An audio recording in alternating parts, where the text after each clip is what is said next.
Mike, Yes, sir. how you doing? I'm good, man. Good honor to be here. This will be fun. So for my listeners, Mike is actually my brother-in-law. I met his sister 14 years ago, or maybe 15 now. Actually? And so I knew you. My memories 14. of you. Wow, that's a long time. My memories of you were neat guy. You had your car. You'd roll it out. You would do whatever you did to the car. I still have it. It's in the garage right now, and it's clean. 18 years later. And so yeah, I always thought you were an interesting guy. But the way this goes is it's an oral biography of your life. And what's cool is because you're still relatively young. Me? Yeah. 38. Is that young? Yeah. You still got. Still got half my life. Yeah. Or more. Like I don't think Warren Buffett became a billionaire until he was 50. But what's cool is you'll be able to watch this maybe in your 60s or 70s or 80s and look back. It's kind of marking where you are in life today. Yeah. And a lot of people don't get to do that. They don't get to go back and be like, oh, unless they journal maybe. Yeah. They don't get to go back and see what kind of person they were at 38. Because now that I'm 35, I'd be like, oh, I don't quite remember who I was at 20. I didn't clearly document it. True, yeah. I didn't think about that. That's cool. So that'd be cool to see, rewatch this, older, or even if you have kids someday, they can see who you were at 38. That's cool. But yeah, essentially an oral biography of your life, and then I want to get into your businesses, and then just things and lessons that you picked up along the way. Because it's what's nice about talking to guys your age, because I talk to older men, older women, but also when I talk to guys your age, sometimes for a younger listener, if they're late teens, early 20s, when they think about age 60, it's so far off, or age 70.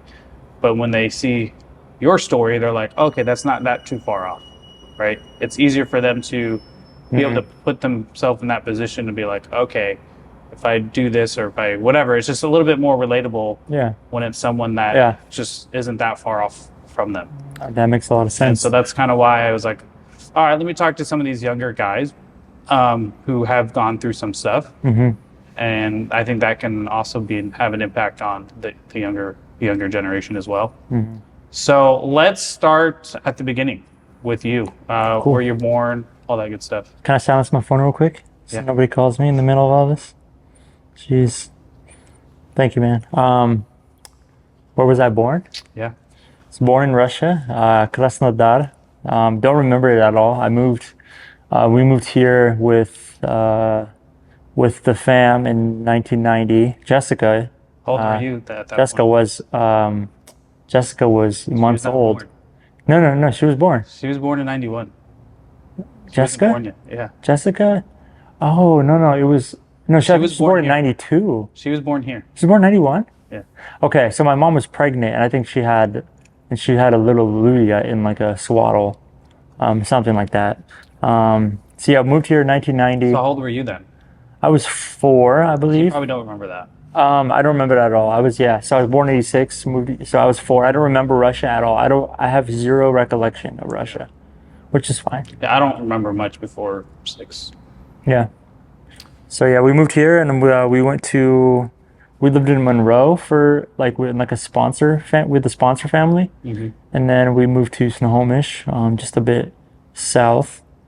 I think a year later, and then we stayed in Snohomish for a few years, and then we moved to Everett eventually. So we kept just slightly moving more south, so southwest. What was your elementary days like? Because did you have a thick accent back then? Were you able to assimilate with English speakers or the Russian community? I actually don't recall. So I don't recall if I had an accent, but remember I went to Hawthorne Elementary. It's in Everett, North Everett in Washington. I picked up English very quick, and I didn't. So my mom always jokes. My mom thought I was a mute. Because I didn't really say my first word until I was after 3. I just didn't talk. Yeah. I just was really, really quiet. But now I talk too much. So I don't really recollect have memory of talking at all. And then, in kindergarten, I think I just started picking up English really quick, and I never had a Russian accent. because I never really. I think as soon as I started learning English, I was learning how to speak in general, which is kind of weird. Yeah. Because I know people learn to speak when they're like two, one or two into three, but I didn't really speak. My mom genuinely thought I was a mute, which is weird. So I started picking up English at the same time I started to learn because I was like 5, 6 years old. I think I started going to kindergarten when I was 5. But in elementary school, I had incredible grades. Like I remember going to Hawthorne, and there's like it used to have these report cards that were like folded into three, and like it was pluses and zeros. Yeah. And I remember just taking so much pride because like in my class, like first grade, second, all the way through fifth, I was always told that I had the most amount of zeros, which is weird because in high school I barely graduated. Yeah. But when I was in elementary school, I was like super good at. So you showed an aptitude for school, at least at a young age. Yeah. And I loved playing basketball. I played basketball. I was actually really good at basketball, all the way through fifth grade. And just remember, like me and like my little crew, we would like kind of tear everybody up, terrorize everybody on the court before school, recess, after school, we'd play. Do you ever have memories of playing with your dad? Basketball? Just in general. Oh, no. But although there were times where we would play basketball together. You did? Yeah.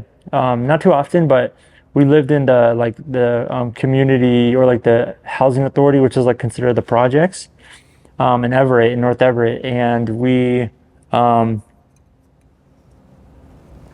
dad would come shoot hoops with me sometimes, but that was it. That's the only time he ever played with me. I would watch him work on cars. Or he would ask me to help him out, like hold a flashlight, and then the meme, like where people would get yelled at by their dad holding a flashlight. That actually was my story. But we would play basketball together. I would go shoot free throws or 3-pointers, and he would get the ball and rebound, and then we would switch. So that was the only recollection I have of playing with my dad. So love of basketball. Playing basketball, yeah. And then into your what's your middle school years like? Let's see. I went to North Middle, which is it's just more south than Everett from Hawthorne. I really don't remember much of middle school. Still played basketball. I was like kind of like your kids, just kind of a freak athlete. Like I'd go run the mile and I just smoke everybody. I'd run like a low 5-minute mile. In middle school years, good at basketball. Started rollerblading like late elementary school. Middle school, I started picking it up, and then high school is when I really like just gave myself to rollerblading, like aggressive inline skating, as you know. But yeah, middle school was kind of a blur. I don't really remember it too much. I remember elementary school and I remember high school, but I don't remember middle school. Yeah, it's a short period of time, and if you don't have anything super memorable, at times you know. It wasn't very memorable. Yeah, it was 3 years, Yeah. 6th, 7th, 8th grade. It was just kind of quick. I was in choir. Actually, had a good voice. I could sing like my mom. My mom can sing really well, but I don't. I tried to sing recently, and it was embarrassing. So I'm not going to try to. Yeah, I remember my middle school years because I just 9/11 happened when I was in middle school. Mm-hmm. I was in the Philippines, and I just remember like, how does this affect me? Like at the time, you don't know really what's going on, but then you're like, oh, that. Wait, were you here during 9/11? I was in the Philippines. The Philippines. Okay. So it was, I think we went to school the next day and they're like, these towers went down and it like shut America down. Yeah. We're like, what? That's wild. But so not much in middle school, and then you got into high school. When you were in high school, did you have any passions or desires? Did you know what you wanted to do when you got older? Or you just kind of... No, I think I actually was relatively kind of afraid of the future, if I'm being honest. I think I just didn't know, it seemed big, the world seemed scary and big, and I didn't know what the future was going to look like. So no, I didn't have, I knew I was really good at like the sports I was involved in, but I knew that rollerblading I thought about and X Games was big back then. Yeah, and I thought about going and like becoming a pro, but I was like, how do I sustain that? How do I do it? And like it's like so hard on the body. Can I possibly do that? And and it almost hit mainstream, and then it just kind of fell off. So when I turned about when I was 20, after high school, and I was still rollerblading, I quit because I was like I had to make a choice. I was like, um, do I want to work, or do I want to do this? And I was like, I just need to work. I need to like get a real job, and so I just focused on working. Yeah. We'll get into your early 20s, but Okay. I want to finish in high school. Yeah. How old were you when you got your first job? I was 18. No. I worked at Dairy Queen briefly for like a month when I was 16 out in Everett. And Is that because you wanted it, or your parents were like, "Hey, go get a job"? no, I wanted to make some extra money. I don't remember what for, but there was a girl who I knew, and she's like, "Hey, come work at Dairy Queen," and I went to work there, and it was the owners were just terrible people. They kind of like were like, "Hey, you're gonna be thrown in the back by yourself. Figure it out." It was honestly it was kind of traumatic. If I kind of like try to recollect it, I was like, "How could anybody do that?" Just like, hey, like figure it out. There's a drive-through, and the order is just like good luck. And I was just like, that's kind of literally how it felt. I don't remember anybody training me and showing me the ropes. It was just like figure it out. And now that I think about it, it actually it's kind of traumatic. I feel like I need to kind of like get therapy about it a little bit. For that little month-long Dairy Queen stint that I had. Well, part of it, I think you're kind of joking as well, but it's also, it's kind of like sink or swim. Sometimes they throw people in the deep end and be like, you'll either figure it out or you don't. And That's what happened. Yeah, the human spirit is pretty resilient. very very much so. Yeah. And I'm thinking now that you're a boss, and which we'll talk more about, Uh-huh. you probably are more cognizant of that, and you're like, okay, Sure. if I hire someone, I want to make sure I do Oh yeah. such and such so they are Oh, yeah. prepared. But Oh, yeah. we'll get into that more later. Sounds good. So 16 got first job. So why did high school take so long? There. What do you mean? Grades slip off? What do you mean by take so long? Because weren't you a super senior? I was a super senior, yeah. So, Sounds like beginning you were smart early in years, elementary. yeah. I didn't see the value of high school. That sounds silly, but this idea of education, like what we were learning, I think without thinking about it, I just didn't see how this was going to help me in my life. And I was passionate about rollerblading, so I started to skip. But also the people I was around, like they would skip class, and even though it's funny because like a lot of the guys that would go skip with, like they're actually doing well for themselves. But we skipped, and we would go, rollerblade during school. Like we would go, session somewhere and come back. I'm curious, did you get exposed or have the opportunity for drugs and alcohol at that? The guys that I was with that weren't really into that. I saw like I was around people who would do like smoke weed or something like that, but and my dad would like at that time he abused alcohol pretty heavily. So the idea of alcohol was like not something I ever wanted to do. Yeah. I hated alcohol. Like the idea of like consuming it was like there's no way. Yeah, because you saw when you abuse something like that, Yeah. it's not good. It's like, yeah, like why would I ever want to get involved with that? So, and then weed also was never interested, and it smelled. I didn't like the smell of it. But there were people that I was around that would smoke. But yeah, the guys that were with were pretty clean in a sense, Yeah. like we would skip and all that. We weren't supposed to skip. We'd leave school. And but to your original question, like, yeah, I just wanted to participate in what I was more passionate about, and I just didn't see school as being something that I know people were taking seriously, but I was just like, I just felt like I didn't really need it in a sense. Because here's what's funny: if you would have applied yourself, you could have gone over with school faster. Correct. And and in that young mind, you don't realize like, True.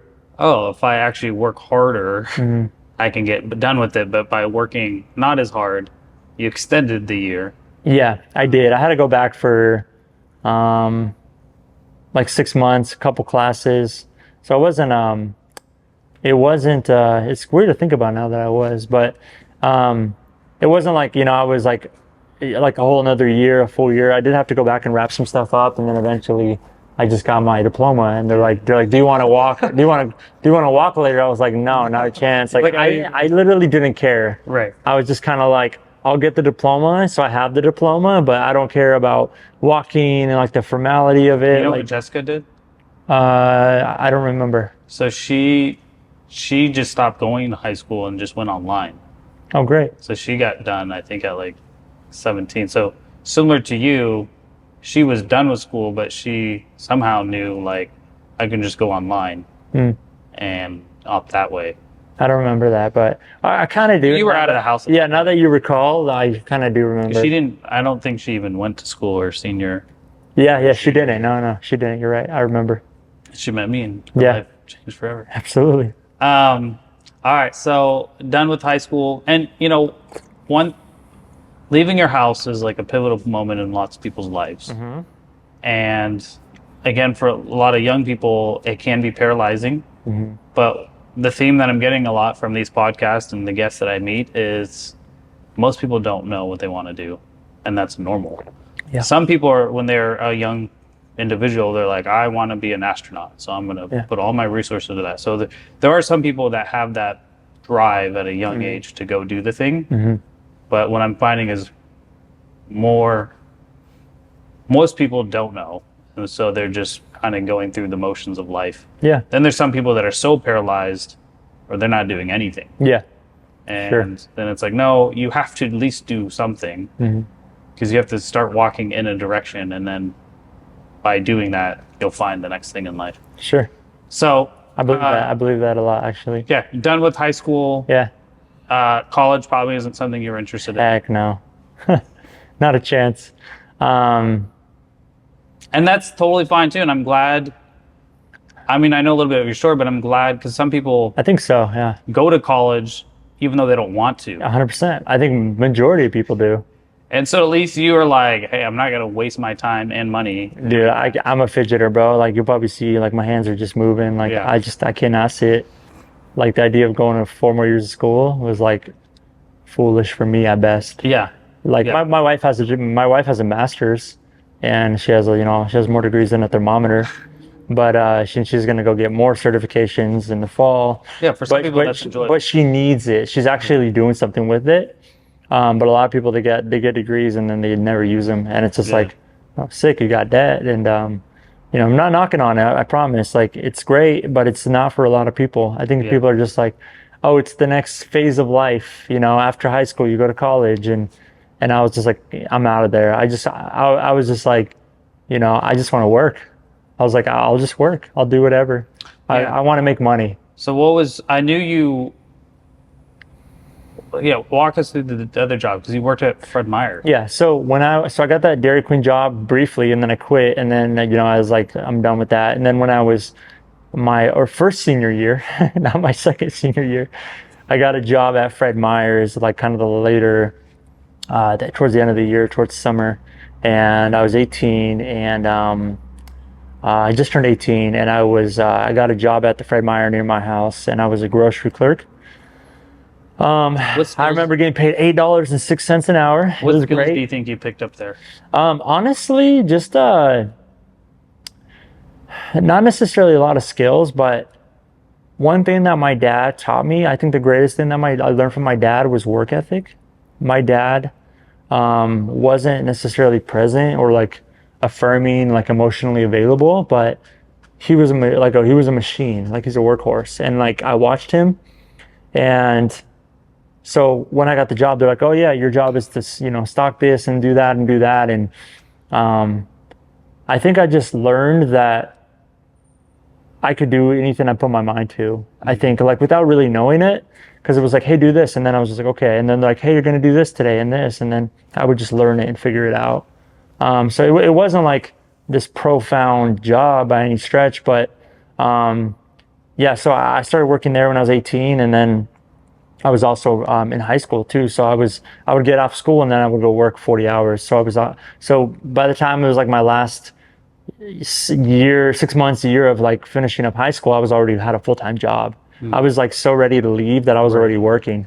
And I've actually had a lot of those seasons in my life where I'm working just like I'm doing a lot. I'm going to school, or like I was working 2 jobs for several years. So I would work, graveyards and during the Yeah, day and I as think well. that's missed on young people because they will see someone that's maybe on step 6, but they don't realize Mhm. there's 5 other steps before they got there.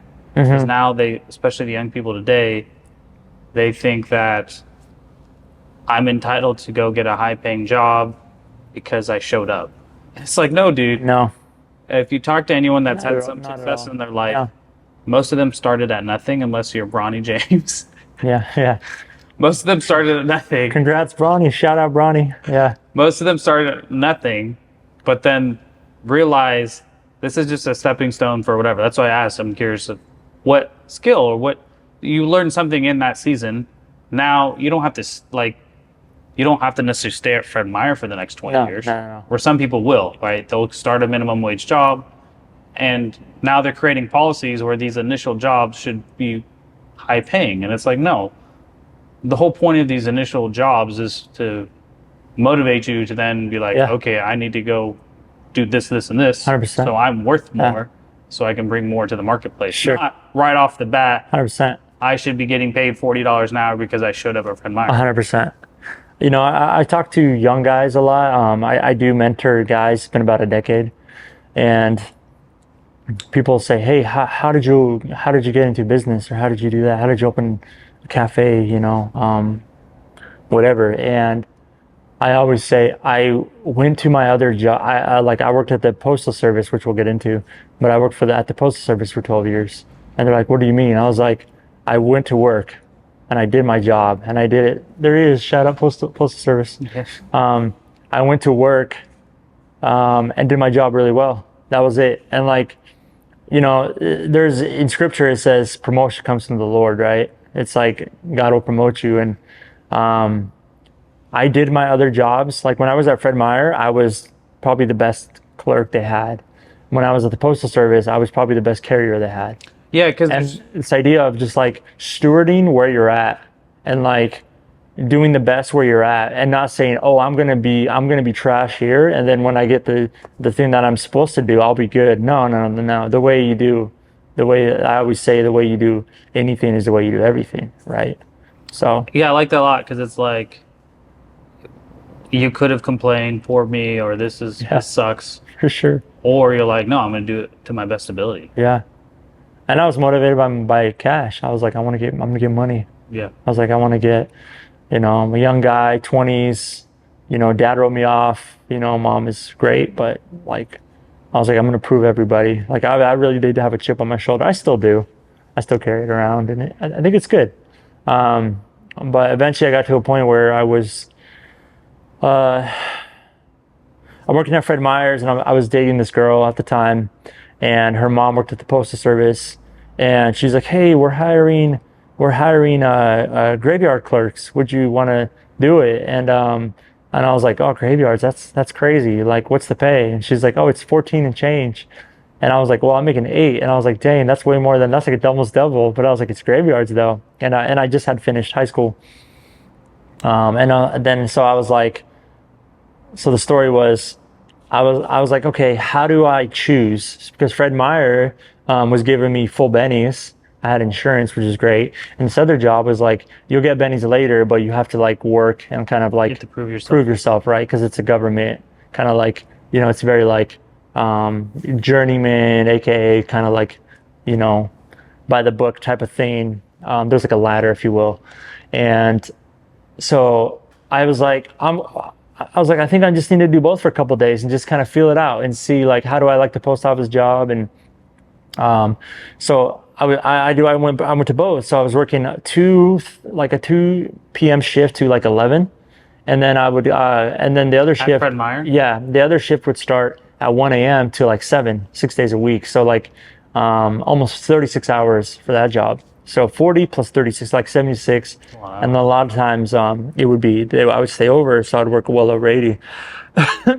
So I did it a couple days, and then I'm at Fred Meyer's, and I'm young, like I have energy, I'm fine.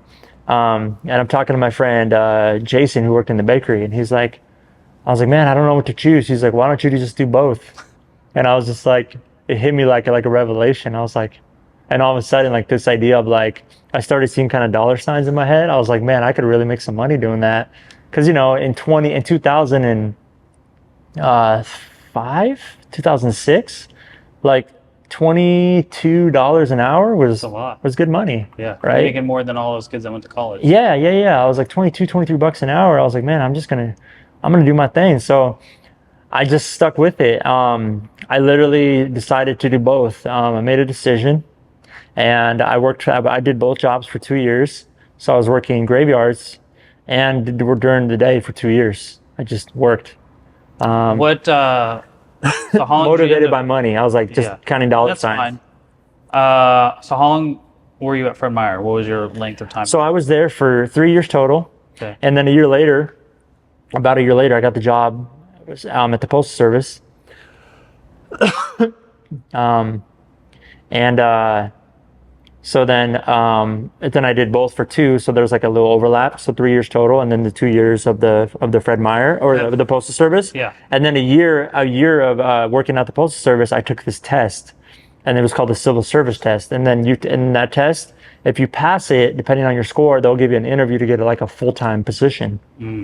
So a year after that, I got an interview, and then a year later, I got a full-time position. So then after 2 years of doing the casual processing clerk, the graveyard clerk, I got a full-time position What was that job like? Talk us through what'd you do? You show for the clerk. Yeah. So the clerk job, I worked at the plant. So basically, I was working with letters, mostly letters, and people would do flats. I do flats sometimes, but basically, letters would be like bulk mailings, like bills and this stuff, but also mail that was collected through collection boxes, and people mailing stuff would come to the facility, and we would it would get organized by like breakdown of it would come into like an area, and then that area would get broken down by city, and that city would get broken down by Is that zip done by a code. machine or a human? Both. Because isn't a machine reading the zip code? It's been so long. It reads so one machine will break it down by city, and then the next machine will break it down by zip code, because a city can have multiple zip codes. And then I will run a machine that will work certain zip codes for a city. Like I did Mount Vernon for a while, 98273, 98274. And then I would do Edmonds, and I would do, and then like there would be like 3 or 4 machines for one city at the plant, and the plant would cover like the region. Anything memorable happened in that first year? No.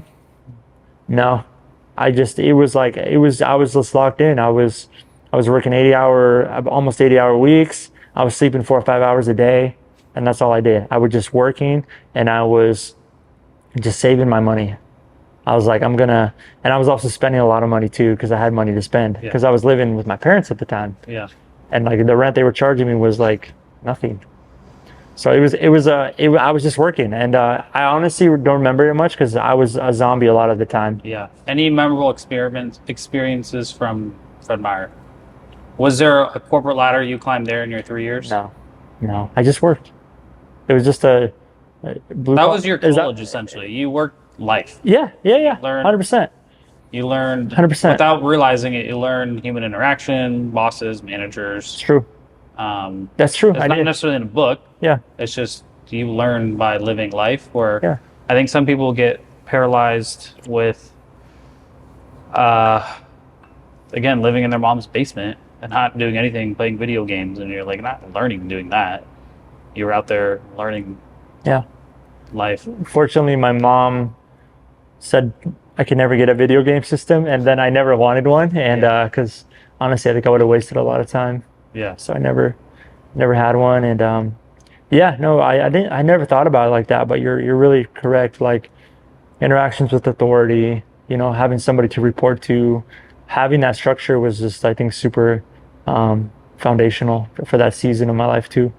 So it was good. It was a good time. It wasn't memorable, like, oh man, so many good memories. I wish I can go back, but I had some good times. It was fun.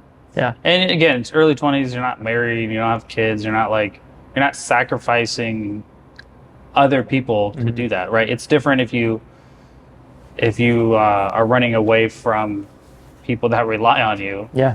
and it's like, no, dude, I'm just out there hustling essentially. Yeah. But I wouldn't recommend that lifestyle for 40 years, No. No. No. but for a season of time, Yeah. it can be beneficial, and Yeah. it keeps you out of trouble. Dude, Right. 100%. I had no time to sleep. I didn't have time for trouble. Like, all I did was work, and I was into modifying cars, and so I was spending good money on modifying my car. And then when I had time off or days off, I would be in the garage Yeah. playing with my car. Like, you knew that about me. I was a big car guy. I still am, but not in the same level. And then I had like a fund for, like, I was gonna buy a house. I was like, I'm gonna buy a house at an early age. Not necessarily because I needed one. Well, I did want to move out because, living at home, you kind of know my dad, and like how he was, but living at home was tough. But I also wanted to do something that was admirable and like own a home at a young age. So people would be like, Imagine if yo, you would have like, kept that home. huh? Imagine if you would have kept that home. For sure, for sure. Yeah, no, I know, right? But I think also at the time, like, I really was influenced by, like, it sounds weird to say, but I actually was, like, I did listen to hip hop and this idea of like cash and like homes and like wealth, like, like grinding, like that was really it kind of got into me a little bit. And that was kind of like, you know, something that did kind of motivate me a little bit of that, like, being in that music, this idea of like, get your paper player, like, or whatever, like that was something that kind of like subconsciously was there. Right. I didn't realize it until later. Yeah. I mean, people don't realize the things that you listen to do affect you. True. And so, Yeah. like, sometimes you can deliberately, if you don't like your current state of being, you can change yourself simply by listening to, you can, just like you can be influenced to do negative things, you can be influenced to do positive things. Mhm. That's what a lot of people don't understand. It's like, if you don't like your current state of being, then listen to things that will then help you change that without you having to do much effort. True. And so Yeah. music affected you. Yeah, it did. Obviously, there's some downsides to listen to certain music. But Sure. Also, it helped you work hard. Definitely. Yeah, there was a lot of motivation there, and yeah, it's not my lifestyle anymore, but it was good. In that season, I think it was good. I think it was more good than bad. Yeah. So, So now you're just having the one job at the post office. Mhm. You're full. it's good pay, like 40-hour a week. It was, set days off. I mean, I was happy, and I did that. My total time with the post office was 7 years. So I did graveyards for 7 years, and then I eventually went to Seattle to be a carrier for 5. So 12 years total Yeah. with the postal service. How was the carrier part? Because now you're walking. Mm-hmm. I'm very much a creature of habit. So working at the working at the plant for 7 years, and then moving to, eventually I was commuting to Seattle for about a year, which kind of sucked, about an hour drive each way. Why did you take that job? Because like my job was getting, like, essentially they were cutting back jobs, like, at the plant, because they were going to, like, make it something else, like a different type of facility. And they're like, well, we're not going to, like, lay you off. We're going to give you a different job if you want. They're really much about, like, keeping people employed, just giving different tasks. The postal Do you have a lot of service. Filipinos at your? Yeah, definitely. Actually, yeah, it's a thing. Because again, I meet a lot of people in the sauna, 100%. and I was talking to one dude. He was Filipino, Yeah. or Korean. For Koreans, Yeah. like it. Both. I knew a ton of Filipinos and Koreans. And I worked at the postal service. I asked the For guy. real. He was retired, and I was like, "Would you recommend the post office today?" And he's like, "Not anymore. Not the current Sure. wait." So Oh, no way. No way. It's so, like, it's not what it used to be. And I run into carriers that I know, and, like, I still talk to them and catch up with them, and I'm like, how are you? And they're like, just barely surviving. Like, all of them are just going through it. So it's tough. It's a different animal now. But yeah, to your question, like, I ended up becoming a clerk or a carrier, and that was I went from graveyards to days, which was a change. It took me a few months to get adjusted. But I liked it. It was great. It was better. Um, I was the new kid in the station, so I had all like the junky routes, and it was tough. Steep hills. Yeah, it was tough because like every day I felt like I had to learn something new route, new this, new that, and it was honestly I had a lot of anxiety at the time. But How many houses would you deliver to in a day? um, Hundreds? between no, not thousands. If you have apartments, you can sometimes do like 1,000 plus, but 2 to 400, uh, 2 to 400 deliveries, I would say. Yeah, when you like take a step back and you think about the mail system, Yeah, and it's like it's crazy how much people touch that one piece of mail and you a spend like lot, 30 cents. a lot. Yeah, Well, I think it's a little more now, but Yeah. it's like, I think it's like 60 now. yeah, but it's still, it's like, that's pretty crazy. It's crazy. It's absolutely crazy. The mail The system. manpower, Yeah. the machines, everything that just to get your mail from here to there. Yeah, And then how much of that is like just marketing, like Yeah. flyers that Yeah. people just throw away? 100%. 100%. Because half the stuff you delivered was just going into It was someone's junk. trash. Yeah, a lot of it was You're junk. like- But honestly, if I'm being honest, a lot of times like I knew the people and I knew kind of like who they were, and like there was mail that they weren't interested in, I wouldn't even deliver it because it's like they consider it third class mail, and pre-sorted standard or something like that. Like I wouldn't even deliver it because I'm like, if I have one letter for a house that's pre-sorted standard, the postage on it was like they're not making any money on it really. Like they're just like it was like it was third class mail, so it wasn't worth it for me as an employee to deliver that. Like I was actually saving the post office some money because I would get back sooner and I would do other things because I wasn't wasting time delivering That's the a scandal letter right there. Hey, a all you letter people, for 10 cents. all you people who do the cheap shipping, Yeah. half the time it doesn't even get delivered. It does, but for me, I was just like, wait, why is this worth it? Like, why am I going to deliver this third class letter that they're getting pennies for? If there's just because I mean, if they had first class mail, I have to deliver it. But if that house has just this third class letter, I'm like, sometimes I'd be like, I'm not going to deliver it. So I just bring it back, and then I would do it the next day when they would have. Okay, so you can say throw it bring away. No, I don't throw it away. I can put it back in my case, or if it's really junky, I can. So you got to know some of the people on your route. Oh, dude, absolutely. Yeah, like relationships. fully had relationships. I had dinner with people on my routes, like got to be in their home. Like it was actually a really special time. I feel like our mail lady sometimes is too lazy, and she'll just say non-deliverable. Did you ever were you ever that guy that's like non-deliverable? No, because no. we've definitely had some drama with our. no, I was never that guy. Because it's like, oh, you can't reach the mailbox. Yeah. And then it's like, or it's a bigger package. You know, like it wouldn't have fit in the mailbox. You should have dropped it off at the house. Yeah, no, that was not me. I was a good mail carrier. I was a very good mail carrier. I really took a lot of pride in my work. So let's talk about mid to late 20s.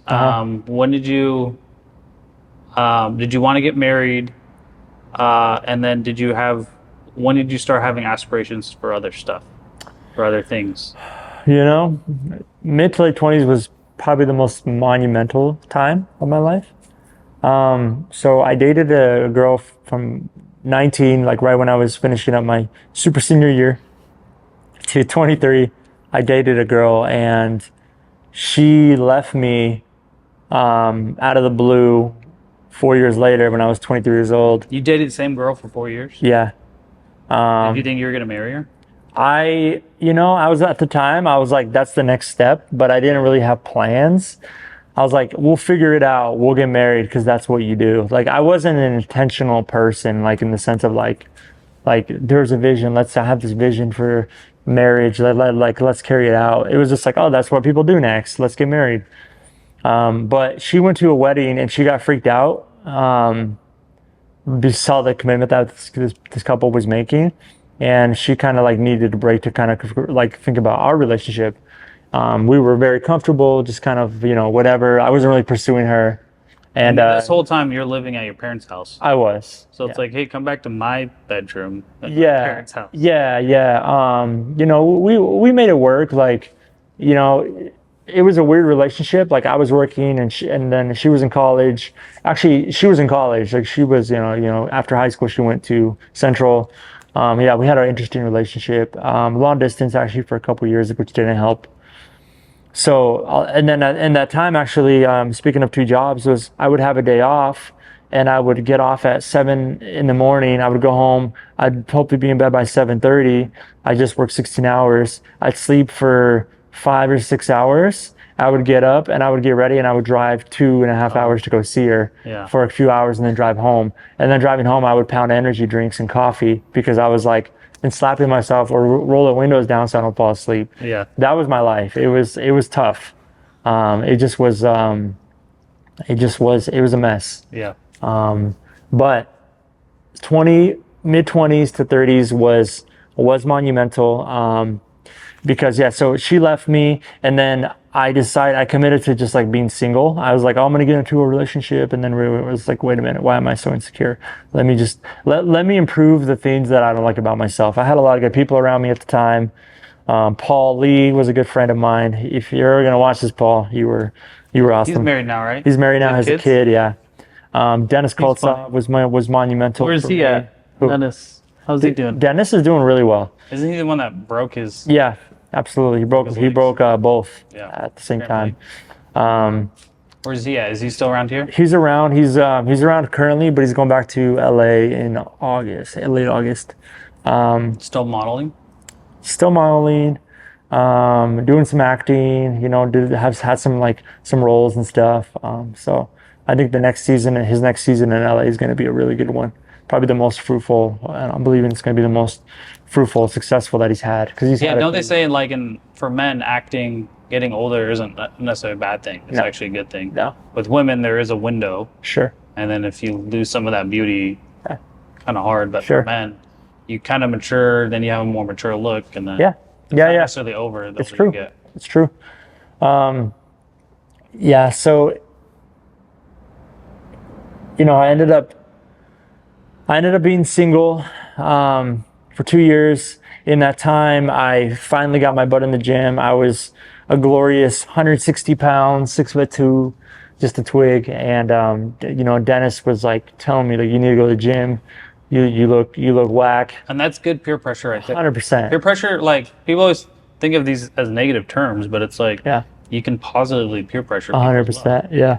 So I started going to the gym, and I remember that stage. yeah, that season was one of the best seasons. Like it was such a monumental season because I started to really think about everything that like I didn't like about myself, and I was like, I'm gonna change everything I like about myself. I'm gonna literally like kill my insecurities. I didn't like how I looked. All right, let's go to the gym. Let's get that right. I didn't like necessarily how I dressed. I didn't like my hair. I didn't like this. I didn't like my teeth. I had really bad teeth. I had an accident that just caused my teeth to be really bad. From rollerblade? Yeah, from rollerblading. So I spent those 2 years just working on everything that I didn't like, and just committed to myself to being single.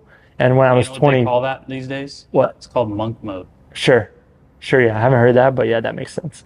And then when I was 25, that was when I was introduced to my now wife, Jessica. Greatest girl in the whole world. Best friend, love of my life. But yeah, I met her at a wedding. My brother Max was getting married. And That's where you met her? that's where I met her. And my brother's like, hey, you're going to be, would you be my best man? I said, absolutely. And he said, we're going to pair you up with Jessica. Have you met her? And she's one of my best friends. I said, no, I don't recall. And he's like, she's great. She's lovely. And he's like, this is what she looks like. She like showed me like on Facebook or something, maybe it was MySpace. And I was like, oh yeah, she's cute, whatever. And when I met her, Jessica was the first girl who, in 2 years of that singleness stage that I was in, when I met her, I was just like, wow. I was like, She met you towards the end of that 2 years? yeah. I go to the She didn't rehearsal. know your old self at all. Yeah, I go to the rehearsal, and I walk into the room, and my mom and dad approach me, and they're like, Mike, and like, hey, you need to go talk to that girl. Like, you need to put a reel on that girl right there. I was just like, whoa, like I haven't even met this girl yet. Like, I know I'm supposed to be, meeting Jessica, we're teamed up, you know, as the best man and maid of honor. But so I go up to her finally, and like when I go to shake her hand, I look at her. I just had this confidence, unwavering confidence. I was like, I'm gonna marry this girl. Like I just knew it, like for sure. And also like because of like the journey I was on, even though people didn't necessarily like a lot of people thought I was a scrub still, whatever. Even though like I bought a house, like when I was, you know, 20, I think I was 24 when I bought the house, because the goal was I was going to buy a house and live with my ex. But she dipped on me, but I still bought the house. So I bought a house, and, you know, and like, so people thought I'm a scrub, but like, and then I go to meet Jessica, and she sees me, she thinks I'm a scrub. I don't care. And inside, like the tape in my head was good. I had a good tape in my mind. The tape was like, hey, like you can do anything you want. You know, like anything's possible. And at that time, I wasn't even like a believer. Like, you know, like I'll get into that, but I wasn't a believer, and I wasn't walking with God, in a relationship with God. I had a really good tape in my head at the time. My brother used to say like, man, like, yeah, you live really well. Like you live better than like a lot of like my friends who are believers and like men of faith. Like, yeah, you like, there's something about you, but there is like this void that I feel. And I mean, he wasn't wrong, even though to say that to an unbeliever sounds kind of weird. Say, hey, there's a void that you have. And it never offended me because he was kind of right. Mm-hmm. Like he was right. I knew there was a void. So like I did everything I could, like, and I achieved great things, like owning a home and having a good job, and honestly having a job that was set for life at a young age. But I started to ask, you know, bigger questions. I was like, met Jessica, the wedding went well, you know, had a huge crush on her. She wanted nothing to do with me. And after the wedding, I was like trying to like figure out ways to hang out with her. And they make movies about this thing. Yeah. And I was like trying to hang out with her, and she just wanted nothing to do with me, you know. But it didn't matter. It didn't matter what she thought. So it was good. At least you didn't tell her in your first encounter, I'm gonna marry you someday, because I would have definitely said no. But in my mind, I was like, I'm gonna marry this chick for sure. Yeah, mindset's huge. A lot of people don't have the right mindset. Yeah. And it's real. Yes, that you do have to take action. Mm-hmm. I don't know what the math is as far as like ratio of mindset and action, but kind of have to have both. Because a lot of people, they'll live in the mindset only, and if you never take action, what's the point? 100%. Or you take lots of action without real vision or purpose. Or I think it needs to be 50-50, right? I think most things I think in life are spectrums, right? Yeah. Just like there was a season you worked really hard, put in a lot of hours, but then as you get older, you realize I can work smarter, not harder. True. Right? So I think and that's where life gets nuanced, because it does change. There's different seasons. There's seasons of your life where, I mean, you think about the richest people in the world, not that it's all about money, but are they putting in 90 hours a week? No. They're putting in almost no hours a week. At one point they were. Yeah, because they're working smarter, not harder. And that's something you learn as you get older. Sure. It's more about moving the pieces, right? Mm-hmm. We'll get into more about you running the business here, but you realize like, oh, I can get other people to come work. I can actually increase my output even though I'm not working as much, right? Mm-hmm. But a few things from that story you just shared. One, what's really interesting in life is a lot of times in the living of life, if you are actually living it, you will meet someone that will change the trajectory of your life, something unplanned. Sure. And so when I look at people today, especially young people, if they are wondering why they're not getting anywhere, it's like, well, are you actually living life? True. Because then you're not going to have that chance encounter. There's different words for it. There's destiny, luck, God ordained it. People have different terms for it. But there's so many stories I hear now where it's just like, there's some unplanned event in my life that occurred that I couldn't have planned, but it occurred and then it changed my life. So I build my life now looking for that. And I love that. Now that I know that unwritten or that law of life, it's like, and I want to go meet people. I love that. Because I know that one of these people will help alter the course of my life. Mm-hmm. So now I'm even more proactive about it. A, because for the podcast, but B, the more people you meet, I mean, you meet people every day. A lot of people I met.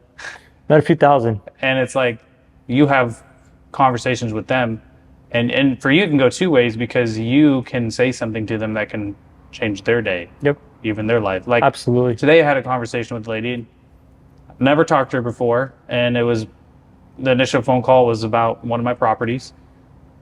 And for whatever reason, lately when I talk to someone, it's never just about that thing. It always goes into something deeper. And so I was kind of like telling her and letting her know like she's valuable, what she brings to the table is really amazing, and she's like, Great. and she's like, thank you for saying that. You don't know how much I really needed to hear that today. Yeah. Yeah. And it's like, For sure. all it was a simple word, but just me letting her know like, hey, you bring value to your company. And she was just like, I'm not going to tell you all the details, but I really need to hear that today. Yeah. And so as the Good. older we get, we realize we can also be that for other people. And I'm sure you have opportunities to do that here. Absolutely. Which is really cool. Absolutely. But so let's talk about ending your time at the post office to having the vision to start this. Yeah. So How old were you when you got married? 29. So it's such a long story and I don't have the time. We don't have the time. Short version. I'll make it the short version. So I'm 25. I go to the wedding and can't stop thinking about Jessica, and just determined, like, to me, like when somebody says no, doesn't mean it's no forever, just no for now. All that to say, I'm in a place where a lot of people would want to be in life, but when I'm in that place, I'm looking inwardly, and I was like, man, I feel really empty. I feel really void. Growing up, I was raised in the church, and wasn't a good church, but I was raised in it. Raised in something religious. Yep, 100%. And for like 19 years, I'm going to this like institute, if you will. Eventually, I'm 18 and I bounce. 7 years later, I'm 25. And I remember one day I'm outside in the summertime, looking at my house, and like I have my car, and I have my other car. I have the home that I purchased. I have savings, like, and I'm standing there and I'm thinking like, is this all there is to life? Right? Like I achieved it at 25. I'm like, I feel like I've done it all. But like, what more is there for me to do? It's like, what more can I do? Like, I had this job, I'm set. Like, there has to be more to life than this. Like, I started to have this conversation with myself, and I'm a person who's always believed in God. Even when I wasn't walking with God, I always believed that He was real. Like, when I look around, I'm like, I'm in the camp that, hey, I was created, right? Like, I look at the way like the things function and the operation of the world. I was like, there's a creator for this. I didn't believe that. I wasn't agnostic or whatever, or atheist. But I always thought that being a Christian or being a believer was like me choosing. There was a moment where I'm gonna like just choose to moving forward to be a good person. Like it's like a me choice. It's like I'm gonna be a good person and I'm gonna be a Christian, and because Christians are good people. So all that to say, months go by, and I have these like a lot of like encounters with people, and like there was a lot of like steering, and like, another long story short, I end up going to a church service, and Jessica, my now wife at the time, was not my girlfriend, but I was making some headway. I was like doing my thing, and she was kind of coming around, and eventually we hung out one-on-one a couple times. We had food and just kind of like, it was casual. We weren't dating or anything. she invites me to go to like this church service. She's like, hey, you should come out. It's on Thursday nights. It's called The Rain. It's at Image Church out in Linwood. I said, yeah, I'll be there. But everybody else who invited me to church, my mom, my brother, they're like, come to church. I said, heck no, because I got really burned by the church growing up, and I thought that all church is the same, all services are the same, everything about it's all the same. So I ended up going because, like leading up to that time, I had dinner with Jessica and her friend. We would be in Capitol Hill, like just in these like regular spots, restaurants and like bars even. Like we would just be chilling and like, like having food and just talking about life, talking about real things. And, one day she asked me, she's like, where do you think, like, where you're going in life? And I was like, I don't know, but I feel like I want to know God, like actually. And then she was just like, that's for you. Invites me to church. I go to church that night. It was in October of 2011. I'm 25. I walk into the service and, I had preconceived notions of how it was going to go, but it went very well. People were very friendly and very welcoming. Nobody was judging me. Nobody was looking at me sideways. They was just like, hey, welcome to church. Mm-hmm. I was like, very refreshing. They had some hip hop going. It's cool. It's a cool environment. So I walk in and then like, the worship set starts. And as the worship set starts, I'm just standing there and observing. I'm observing people and, and the way that these people had their hands like raised and like reverence and awe towards God and like who I couldn't see, but like I just knew that they had something that was real and I wanted it. In that moment, I became really jealous of these people and like their posture towards God and like towards Jesus and like, the way they were outwardly just like, it was so real. And I was like standing there, I was just like, and I started to kind of like process and ponder and pray. And I was like, man, I feel like I've done it all. And there's nothing in this earth.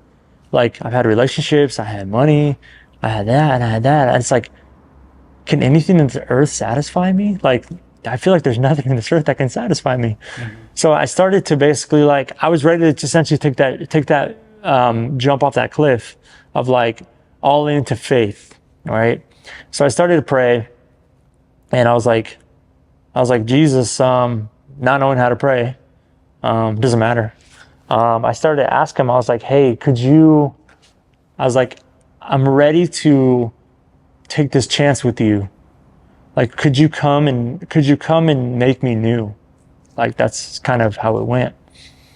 And when I said that, I mean, it's been 13 years and I remember it and I will never forget how tangible he was there. Like he was like, he came and like, I felt his presence so strong from behind and enveloped me and just like affirm me and love me and everything that I was carrying that I know I was carrying got exposed. It came as revelation that I was carrying all this stuff and it all was removed. Like it was such a quick, profound, like earth-shattering experience. This was in your room or no, at church. Okay. I was 25 years old. It was like 8 p.m. on a Thursday night in October. And I was like, wow, like I break down and I cry and I cry and I cry and those were the best tears I've ever cried, and worship ends and I go to the bathroom and clean myself off because I was a mess. I was a mess, bro. It was ugly. It was ugly how much snot and boogers I had and just tears and whole thing. So that happened and I'm waiting for the altar call, right? I'm like, oh, the altar call is like, that's my moment. I was like, I want the altar call. I mean, I just got salvation. I just got saved, but I'm waiting for the altar call because the religion in me says that's how you get saved, is at the altar, right? So that happens, like the preacher comes up and as he's preaching, the file drawer that I had of every single question in the back of my mind that I didn't know I had was opened and everything was answered. I was like, who is this guy and how does he know me? Like, how is he reading my? It was earth shattering. It's an earth shattering sermon. So at the end, they're like, hey, if anybody, you know, like we normally don't do altar calls, but we're having one tonight. Come on up. So I ran the stage, right, and then came up there and they prayed for me and. You know, like I know I shared kind of the long version, but it needs to be shared. It's important. That's the most monumental moment of my entire life, you know, to this point. And church is over. Jessica has no idea what's going on with me. You know, I step out, I call my brother, who was excited that I was going to go to church. He was inviting me to come for a couple years. I call him and I was like, hey man, something crazy happened. I want to come see you, tell you all about it. As I'm driving to his house, everything's different. I feel that the veil that I was carrying was removed. I see the trees and the street lights and everything looks so different. It was a completely different experience. I was like, what just happened? You know, I go to see my brother. I tell him what happened. He starts crying and he's weeping and just so happy and just like, man, I've been praying for you and I'm just so happy and I didn't know what life held after that. I was just like, I'm in this thing now. I've accepted. I believe the truth, what I believe is the truth about Christ and the revelation, and something just happened and that was it. So remind me the question that you had. Like I had to share the story, but No, that's a good story. So that was your come to Jesus moment. Come to Jesus moment, yes, definitely. And that's an important story for you because that's literally when your life changed. That's literally when my life changed. And now it's like, okay, you're working at the post office. Yeah. Okay. When did you have the desire to get into this? That's great. Perfect. Thank you for reminding me. New to faith, 25. I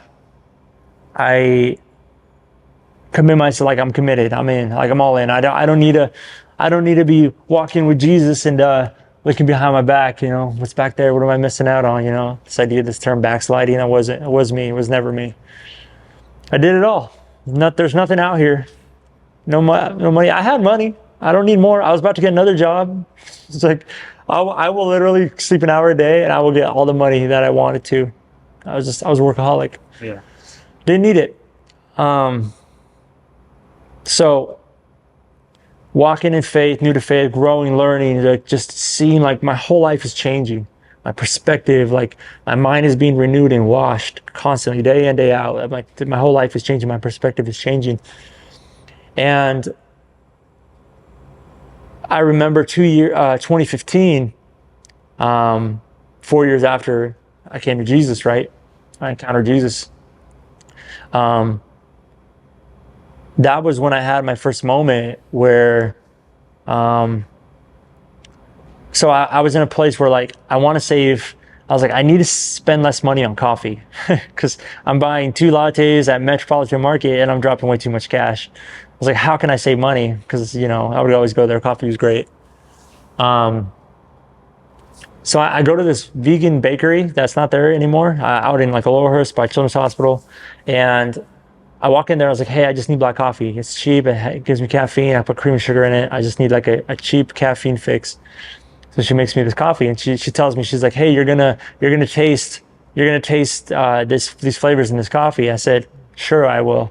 She's like, I recommend you don't put anything in it. She like told me that. And I tell people that all the time. I say, hey, don't put anything in this coffee. Just try it. So she tells me to not put anything in this coffee. And I was like, okay, I'll try it. And she's like, take this piece of chocolate and try it. Like, try it together. I was like, dang, this is interesting. So I go to my van and I sit there and I start drinking this coffee. And it was good. It was good.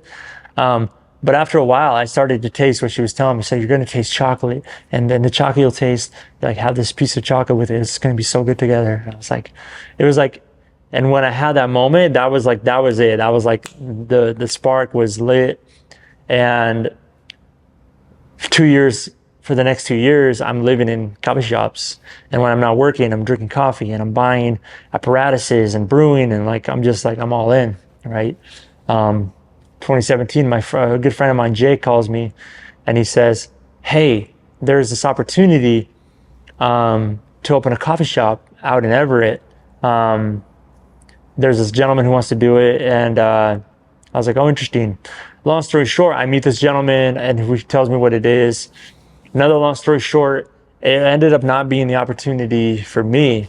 But after that whole process and that whole journey and like all those thoughts, I realized that even though that coffee shop opportunity wasn't for me, because it was presented to me out of the blue, I was like realizing, hey, I actually want to do coffee. I was like, could I do it? And so one day I was reading the Bible, because I was reading the Bible a lot in that season. I can't say I'm reading the Bible a lot right now, but in that season I was. And I was reading the scripture, and the scripture said, so and so and so, and then it said, but with God all things are possible. And I remember that opportunity for the other cafe didn't work out because of like the limitations that it would take and like the sacrifice that it would take to make it even potentially feasible. Like it just wasn't realistic. So I started to pray, and I had direct specific prayers, and I said, God, I want this, and I want this, and I want this. And those were my prayers. But also I struggled with the idea, like I think a lot of people that are in the church and in faith and going to like religious, are like kind of like rooted in like religious institutes and religious churches. They put a box on God. They put a box on like what knowing God means, what it looks like outwardly, somebody who's a believer. Like they don't and that was me too, right? I was like, oh yeah, if I'm walking with Jesus, I can be a pastor, a preacher, this or that. There's only 4 options for me. There's only 4 occupations, like if I'm a believer. And then I started to kind of challenge that. I was like, why do I believe that? Where does that come from? So summer of 2017, my wife, at the time, we got married in 2015. That's a whole nother story. We're not going to get into that today. I think we were born on the same day, or not born, married. Because what was your? 10-10. Yeah, I'm 10-10-10. Amazing. Did you know that? No. Oh yeah, bro. I do know that. Yeah. I spent one of my anniversaries at your wedding. It's a good date. I remember that now. Yeah. So, where was I? You were married at this time. Yeah. So 2015, I'm married. 2017, Jessica is she's working on her MFA exhibition. She's about to get about to finalize her master's degree. She has to do a fine art exhibition out in Azusa in California, and she says, "Hey, why don't you do a coffee pop-up at my exhibition? Normally they have like a table with like snacks and like tea and like coffee, and like there's kind of like a come and get everything from the one table." She's like, why don't we like do a full coffee pop-up of you just doing coffee? And the thought of it scared me because it was out of my comfort zone. But as I thought about it, I was like, yeah, we should do that. So I ended up doing it, get all the logistics together. A lot of people help me out. Ends up going extremely well. Like it couldn't have gone better. I ended that service. I go into the gallery, and Jessica's having her show. Show's going really well. Her exhibition's going crazy. A lot of friends are there visiting from Seattle and flew in, whatever. And I'm standing there with her, and all of a sudden, like these feelings of like these endorphins, this like high just came over me, and like this feeling of like interacting with people and serving coffee to them was like the greatest feeling in the world. I was like, this is amazing. Next day, there is a opportunity. So the church I'm still going to, but where they were at the time had like a fundraiser type thing where Heart for the House help us, raise money for the building fund and yada yada yada. So the guy who helped me, John Hahn, shout out John Hahn, the GOAT, helped me do coffee in Azusa. I call him and he literally was like, I was about to call you. And like, basically we had the same idea at the same time in different states. And the idea was, why don't we replicate this coffee setup at the church in the lobby? We'll buy the coffee. People will give donations and that money will go towards the building fund. Great idea. Amazing idea. So we set it up, we get approval, we set it up. We do it for a couple Sundays, and we're thinking a couple Sundays, that'll be it. We'll raise a couple $100. We'll pat ourselves on the back, and we'll be good. We did our part. After week 2, the second Sunday of setting up, there was already somewhat of a culture around like the coffee setup, right? Like what we're doing, and we're like, I don't know if I can just kind of take this away now. I feel like this kind of has to stay. So ends up staying. It becomes a thing every Sunday. If you want coffee, you got to go to the lobby. Mike and John, or Mike and Jessica, or whoever else is Mike's assistant for that day, is gonna make coffee for you. And Image Church had a reputation for having really good coffee. So as I was doing that, Pastor John, my friend John Petrus, my pastor, my friend, my mentor, he saw the way I would show up, the way I always showed up when I worked at the Fred Meyer and when I worked at the post office. Like, he saw the way I showed up, and I brought my best. I was dialed in. The offerings were great. I was about the details, like that was how I came. I always came prepared, came early, came on time. I was ready. I was dialed in. I wasn't late. And he saw that for several months, and in that he started to tell my current business partner, hey, there's this guy, he's your guy, because my business partner at that time was looking for a cafe and so like a partner to open a cafe with for honestly a couple years, and they never found the right location or the person. Like, it never was working out. So we were hearing from both sides, hey, you need to work with this person. Hey, so-and-so, you need to work with Mike. Like, business partner Freddie and Alexis. So we were hearing from people that we need to work together, but none of us ever did anything about it. Like, we were just hearing, so. How long did that go for? About 6 months. And one day, I'm almost there. Like, it's kind of a long story, but trying to keep it short. This is why we're doing it. Appreciate that. So it's December of 2017, and there's some stuff that happened that is honestly crazy, but I don't have time to get into it because it's gonna be too long. I start my route. It's December 4th, I believe, 2017. And I start my route, and I feel this voice, and I'm going to say it was the voice of the Holy Spirit. To some others, I could say gut feeling.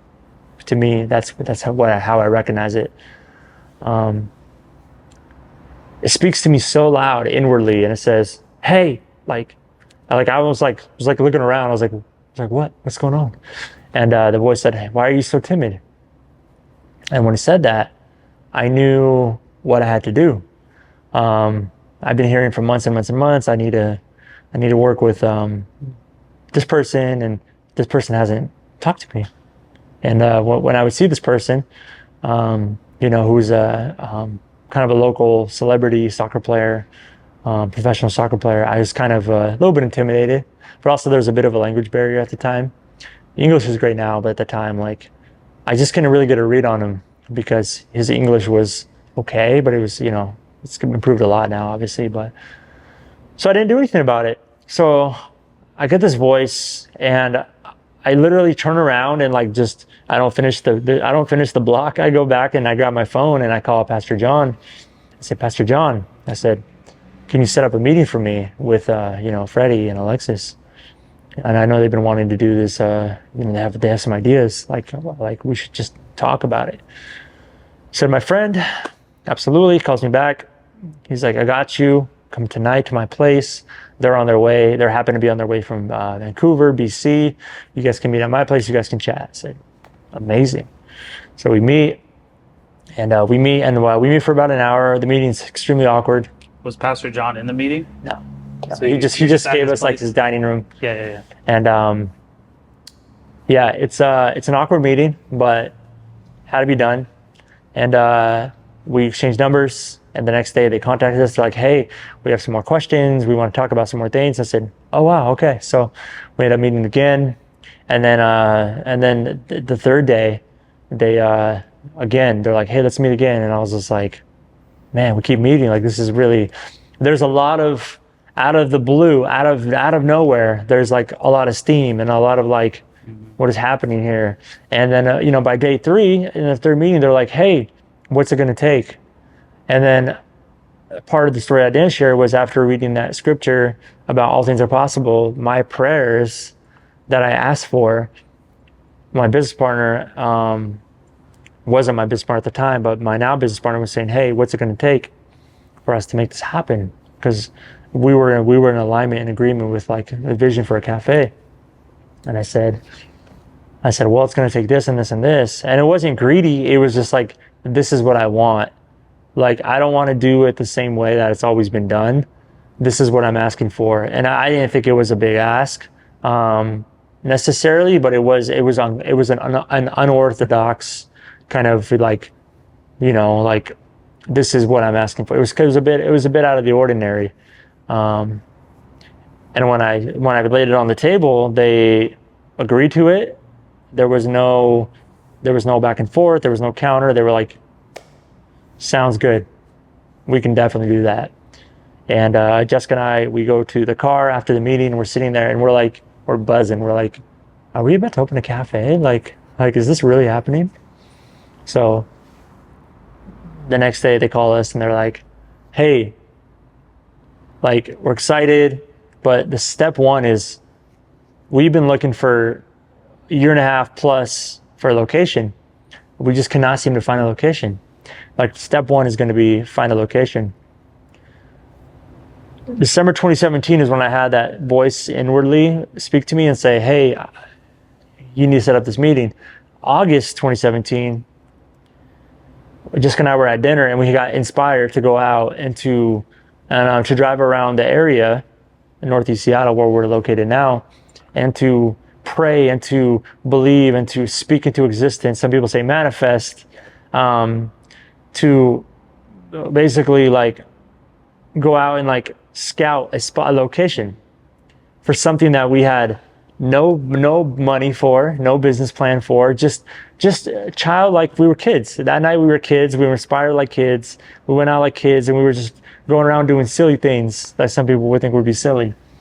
And the location that where Santo is now was not Santo at the time. I parked across the street, and I stopped and I prayed. I said a little prayer, and I said, God, if I'm meant to be there, I claim that territory right there. So there was already another business here? No, it was a blank shell. That's right, yeah. Wrapped in vinyl, a new build. None of this was here. It was just an empty cement shell. Because were they still building up there? No, the units were occupied, but the landlords were waiting for a specific type of tenant. Interesting. That I didn't know. So August, we do that. Fast forward December, 4 months later, I'm on the phone. We come to terms. He says, hey, I need to find a location. Next day, I go to like some other cities. Nothing. Second day, I'm driving back on 65th Street in Roosevelt, and I look over to my left, and I see, wait a minute, that spot's still available? Like, it's been 4 months. So I grabbed the number on the side. I called the agent. I said, hey, I'm curious about the spot that you have here. Like, can I see inside? It's all vinyl. I can't even see inside of it. And they're like, yeah, but let's set that up. Like, the owners are looking for people. They're looking for a cafe. I said, no way. And he's like, yeah. He's like, let's meet tomorrow and we'll chat some more and I'll show you the space. I said, incredible. Called Freddie Alexis. Said, hey, I think I might have a potential spot. Would you come and join us tomorrow at the location? So we come in, walk in the doors finally, and we look around. We don't know we knew the square footage, but we never saw inside because it was completely vinyled off on the outside as advertisement. Walk in the door and we're like looking around. We're like, huh, and like, I think this is it. So we, we ask about terms. We get into, we get contracts sent our way, the lease sent our way, yada yada, and sign the lease. So was this just a blank space? The rest is history. Was this a blank space? It was, it was a blank shell. It had no water. It had no electricity. It had nothing. It was, which is almost easier versus having to tear stuff down and rebuild. So. Yes and no. It's so expensive to build from scratch. Yeah. I don't actually recommend it for people. But it was great because we could literally envision it and just execute it. So yeah, so post office, the transition from the post office to this was, I never quit my job. And what people do now, and people who have dreams and ambitions and desires, and I talk to men and I talk to women, and even now all over, and like they're trying to like figure out like that passion project that they have, that the thing that like keeps them up at night, and they're trying to figure out, how do I get there? And I said, don't quit your day job, because a lot of people think that they need to quit their day job, and I said, no, you don't. I said, in fact, what I always say, and I haven't been proven wrong, and I could be by somebody with more knowledge than me and more wisdom than me, and that's fine. But what I've seen work successfully is you do that thing on the side and you still do your main job, but you have to almost work twice as hard for a while. And then there's a point where you can transition, as you know, like you can take that thing and you can transition from your 9 to 5 into that, and then just kind of go all in on that, right? So that was what I did. Like, when I wasn't working at the Carrying Mail, I was reading, I was brewing, I was researching. My wife's like, let's buy an espresso equipment setup, because every attempt of getting a job at a cafe wasn't working out. So I bought an espresso machine and a grinder, and I taught myself everything about espresso. I was spending never hours. Actually worked at a coffee shop. Never did. Which is probably good, because working at a coffee shop starts giving you preconceptions of how things should go. 100%. But because you didn't have that experience, you could design it how you think it should go. So much bad training, like is passed down, and because if you would have worked at Starbucks, then you would have built another Starbucks without realizing it. Yeah. So I taught myself everything. I got to think about the psychology and the philosophy of like why everything is the way it is, and why is it, like, who, what, when, where. Like, I was just thinking about all of it, and I was like,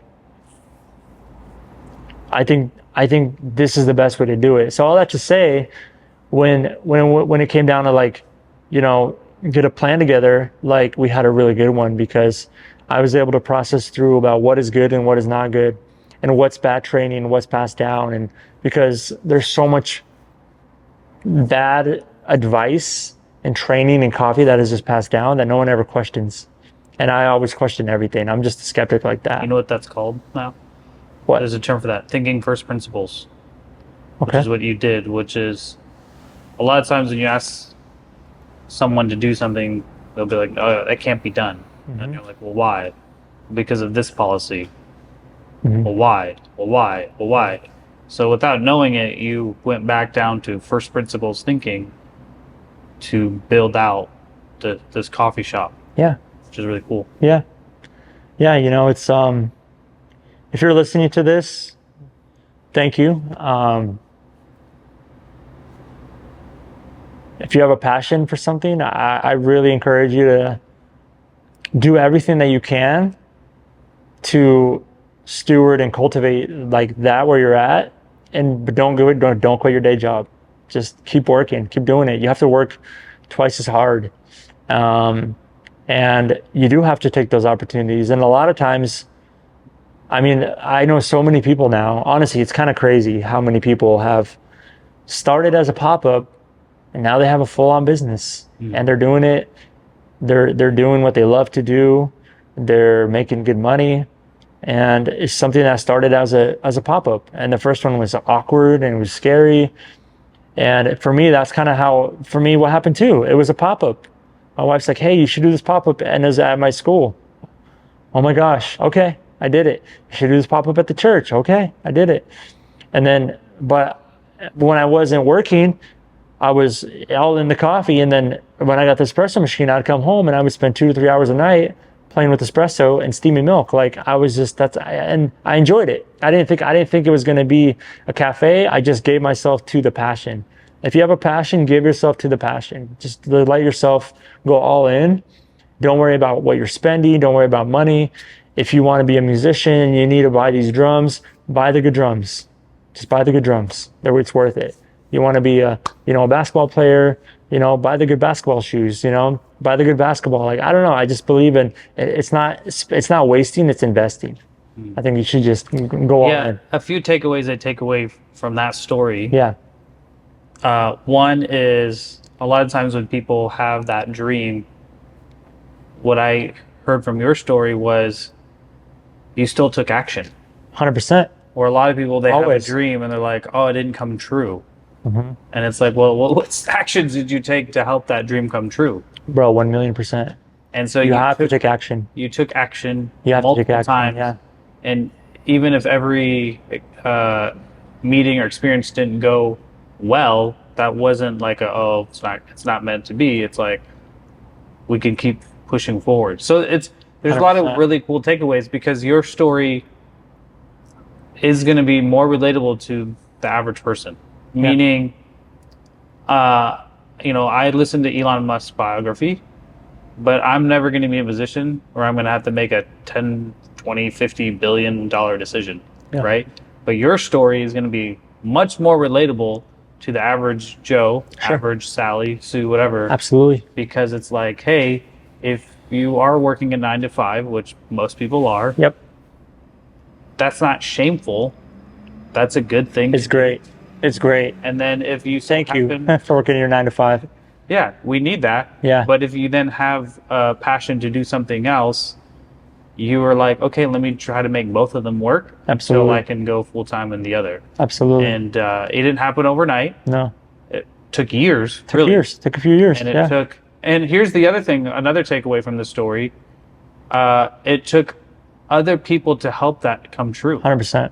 And so sometimes people, 100%. if they have a passion or desire, they keep it to themselves. And it's like, dude, you can't connect all the pieces. Just like your Pastor John helped you connect with Freddie. 100%. You couldn't have done it with either one of them. And so it's like another takeaway I gather from that is let other people know your passion and desire, because people like to be a part of something. And so if you let other people know, hey, that helps you kind of keep accountable to what you're trying to do. Absolutely. But then other people can help make these connections that you normally wouldn't have. Absolutely. And so 100%. Awesome story. And I think that is much, much more relatable than someone listening to Elon's book about how to become a multi-billionaire, maybe become the first trillionaire. And there's no shade to him. It's just most people aren't going to be in that position. Absolutely. Where 9% of the working population starts their own business. Of that, only 5% of them started business that employ other people. So you're in the 5% of the working force. Wow. And most businesses are small businesses. Wow. Most businesses the craziest stat. Aren't. We all know the Amazons and the Metas and all that other stuff, but America's run on small businesses. And so your story is going to be actually, whether you realize it or not, you're more relatable to most people than Elon's story, even though everyone knows his. Maybe not everyone knows the story, but they know of him. Yeah. So that's why I started this podcast, so I could highlight the average guy who did average things, and then some of them actually had unaverage results. Yeah. One thing There's a guy I like listen to, Alex Ramosi, and he's like, if you don't want a normal life, you're gonna have to do things that are not normal. 100%. Right? If you don't Yeah. want to be average, then you have to do things that aren't average. Yeah. That doesn't mean the average things are bad, but just if you do have a desire and a calling for something else, um, do what you're used to, but then also go out on a limb and try other stuff. Yeah. And so it's really cool to hear that story. I had, Yeah. all of it. Yeah. And, your wife was supporting you. Oh man, dude, had- she made it possible. She pushed me she pushed me out of the comfort zone. Yeah. Multiple times. And they Said say, you got to go for it. Behind marriage can be the best thing in your life or the worst thing. It's true. And if you get it right, it's fantastic. I would not be in this position of like, here and like for the future and like the ideas and the vision that I have, and if it wasn't for my wife, 100%. I just really believe that she's the catalyst for sure. She made it possible. And I do want to kind of add in kind of one of my closing thoughts is I meet people, young men, young women, usually not older, because of like the world that we live in, and people want instant, right? Instagram, instant this, Uber Eats, We can't even watch a 10-second video dude, without swiping. insane. But people say, how do you know like what you're passionate about? I said, it was so easy for me. Like, I said, you know how you're gonna find it is when you have consistency, because a lot of what I see is kind of like almost like a pandemic in its own way is people are going.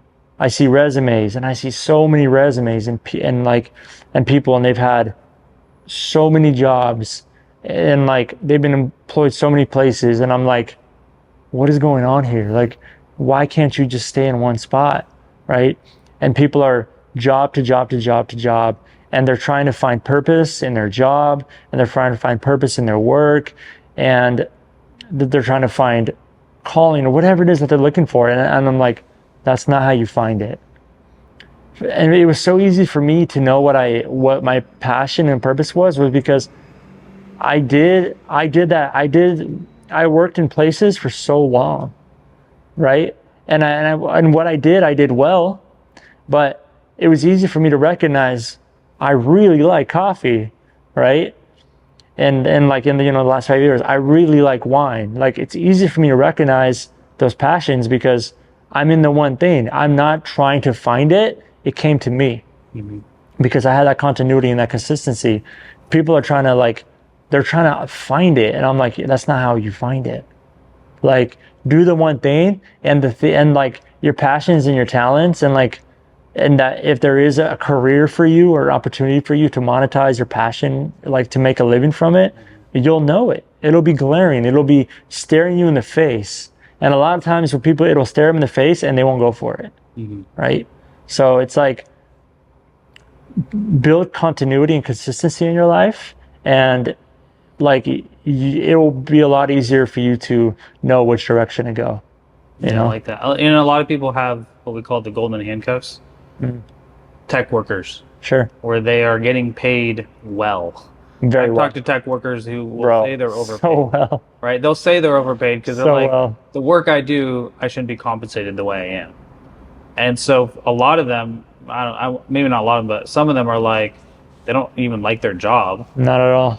And so they're like, I would prefer to do something else, but when I'm getting paid this kind of money, I'm just going to keep doing it. 100%. But they don't enjoy it at all. 100%. Whether you're making 100,000, 200,000, 500,000. Sure. But you had a passion, you pursued it. Yeah. It didn't happen overnight. Yeah. You're not an overnight success. And then, obviously you kind of started right before COVID. 7 months before. And then COVID happened, and how many businesses went out of businesses? Yep. And COVID had a lot of silver lining. People say, how was it? It was hard, but kind of glad it happened. It caused us to get right real fast. yeah. Like, if you don't get right, you're out. Bye. Like, you're done.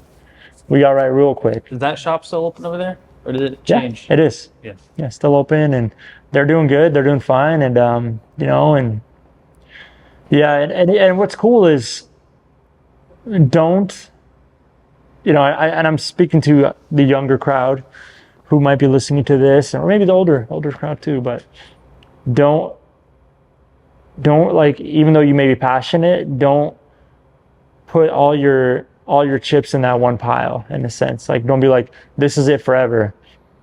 It could be that thing. Like, for me, it's a coffee shop, and it's been this way for 5 years, and it's going to be this way for a few more years. But I think the next thing is not necessarily for me going to be a coffee shop. Yeah. I think it's going to be a bit of a different lane and a bit of a different avenue.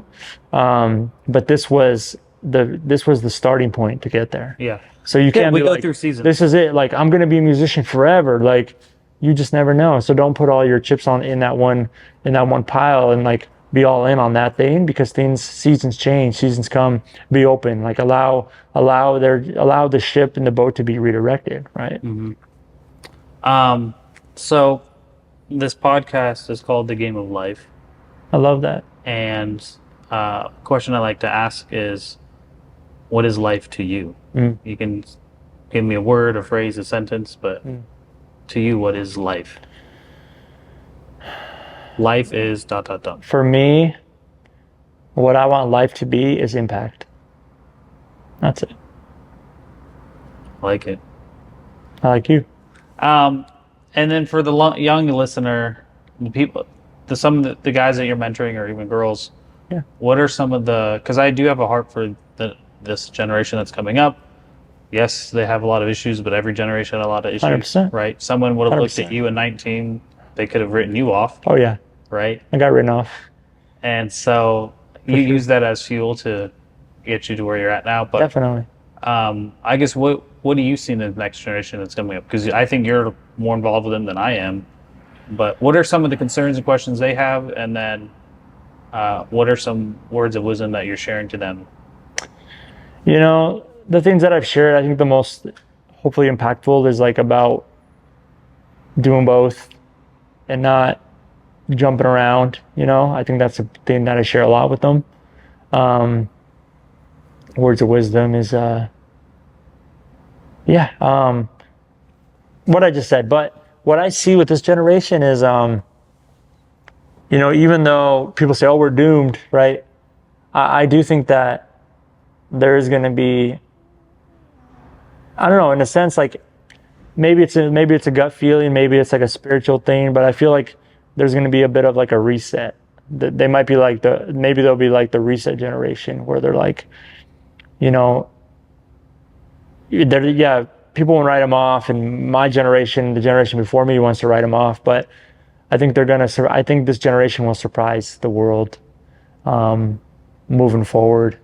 And I hope that happens, and I hope that we aren't doomed, because I don't think we are. I think our best days are ahead, and this generation is going to surprise future generations. Yeah, I think, I'm really proud of you and what you've done and what you've accomplished, and that you are giving back.